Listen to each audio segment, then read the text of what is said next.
Hi, I'm Forrest. I'm at the 2024 Vote 16 Summit in Ottawa, and I'm going to talk to some people about why they think the voting age should be expanded to include younger demographics. Hey, I'm Forrest. What's your name? I'm Emmanuel Young. Nice to meet you. I am an 1834 fellow, and Velma Morgan asked for me to give a speech here at Vote 16, and I was honored to do so. The 1834 Fellowship is an opportunity for Black youth aged 18 to 25 to be involved in public policy and have mentorship in that realm, and it's a national program that Velma Morgan is the chair of, and I've been honored to be a new member of. If you were in an elevator with somebody who's unsure whether the voting age should be lowered, what would you tell them to sort of convince them that it should be? I would ask them if they've ever learned anything from a 16 or 17-year-old that brought them a new perspective, because I can guarantee you that they have talked to their family members or friends or whoever, community members, 16, 17-year-olds who have brought them really good information and inspiration that they wouldn't get. You know, those are fresh perspectives, those are young perspectives that have been a lot less molded than other perspectives. So yeah, that's what I would ask them. That's amazing. Thank you. Hi, Forrest. Nice to meet you. Where are you from? I'm from Toronto. Excellent. Young people who don't vote at their first opportunity tend not to vote at their next one or their next one or their next one. If you don't vote at 18, you're likely to still not be voting at 30 and 35 and 40. So for our democracy to survive, voting should be in a context and a time where there's community, engagement, and preferably not the first year that young people have left home and gone to a different city where they think, I don't have a reason to vote here, I'm not from here. The conversations, the integration to a civics curriculum in a high school, support from peer groups to get out and vote at 16 will mean that young people are then voters engaged, voting at 18, voting at 19, voting at 20. It's critical for our democracy. Kia ora, I'm Caden. I'm the former co-director and advisor at Maker 16 New Zealand. Kia ora, ko Sage Sokuingoa. My name is Sage Garrett, and I'm the current co-director at Maker 16 New Zealand. You won the Supreme Court case. Yeah. Can you tell us about that? Yeah, so in Aotearoa we won a Supreme Court case in 2022 which stated then that we have a inconsistency between our voting age 18 and our Bill of Rights, which states that we are protected from age discrimination after the age of 16. And so that was a major win for us and really put us on the map and into public conversation, and also meant that politicians really had to take us seriously because even though we weren't able to politically participate in the voting booth, we were taking it even higher at the Supreme Court. If you're on an elevator with somebody who is unsure whether the voting age should be lowered, what would you say to them to convince them that it should be?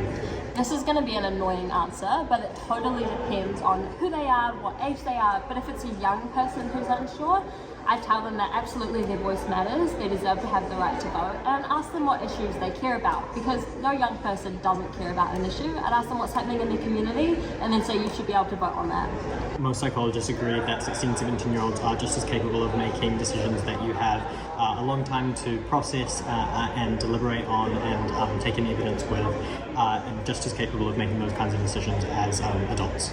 Seeing how empowered young people will feel when that change is finally made is definitely something that I'm really looking forward to. We see so much passion come from young people within the movement to change the voting age, but this is powered by how politically motivated and engaged young people are across all areas of politics. So I think being able to have that truly validated by these young people also being able to go in and have their voices heard in the voting booth is something that I'm really looking forward to.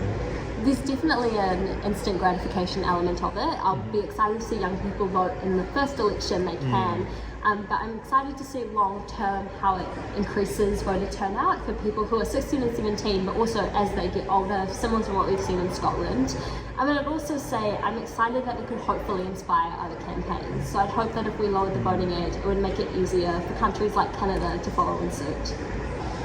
If the voting age were to be lowered, what is something that you look forward to seeing, or something that, Yeah, I look forward to youth feeling empowered and feeling like their voices are seen and heard. I don't think that I realized how much my voice hadn't been heard until I stepped into spaces where my voice was being heard. And I was like, this is something that I think every youth should experience and not every youth has access to. So definitely, I'm excited to see youth of all backgrounds step into the realm of voting, yeah. It's a way to strengthen the voting power of young people. It's a way to revitalize democracy, and it's guaranteed by the fact that 17 countries have enacted this policy, and none of them have seen bad consequences. In fact, many of them have seen overwhelmingly positive. There's a broad social devaluing of young people that really gets to me. It goes beyond the fact that people don't think that young people are competent. It goes to that they don't think they are worthy of respect, of decency, of tolerance. I think if we lower the voting age, we can start to undo a lot of that. Young people are also people, and therefore I believe that we're all equal and we're all smart, we all have brains, and we're mature enough to drive, we're mature enough to get married, so why not vote, Thank you. Thank you. Yeah, it's awesome. In order to have a functional democracy, you need to have representation from every single voice that wants to be involved and that has something to say. If or when the voting age is lowered, what's something you're looking forward to? Higher voter turnout, more engagement if young people voted, the governments in this country would be completely different. So I'm looking forward to progressive governance, accountable citizenship, and mobilized people of all ages. Actually, for the climate crisis, what we need are people my age. We need grandparents to radicalize and start going to jail to fight the criminal class known as the fossil fuel industry. Also need young people to step up and vote, so those two groups, the elderly and youth, together can create a revolution. Let the people in the middle who are really stressed out and try to pay their mortgage, let them do their thing. But we need a pincer action from the very young and the really, really, really angry older people like me. This is amazing. Thank you so much.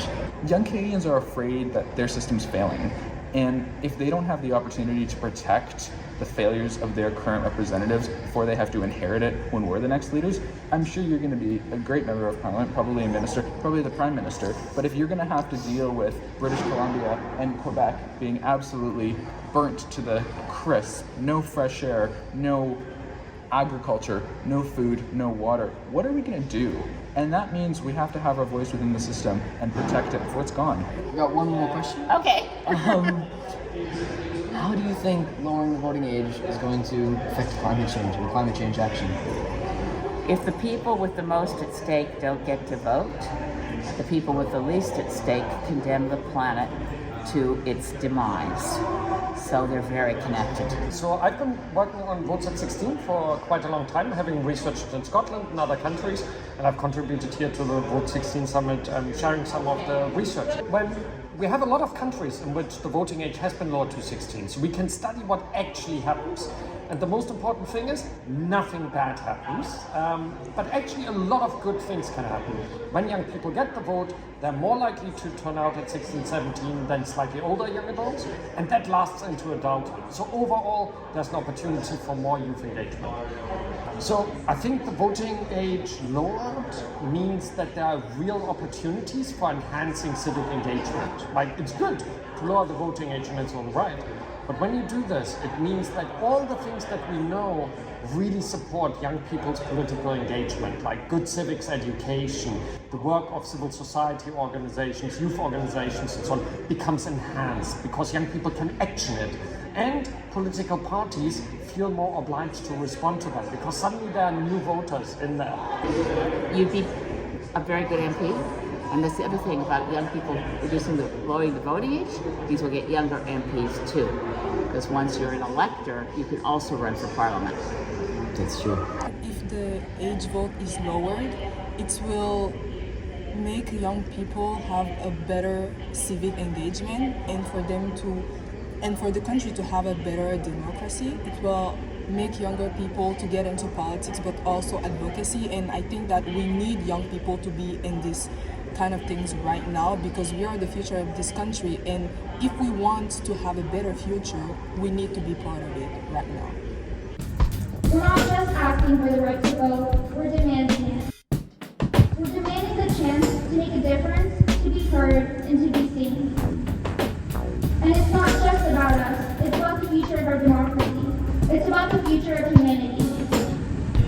So let's give us the power to shape our own destiny. Let's change the world. Thank you.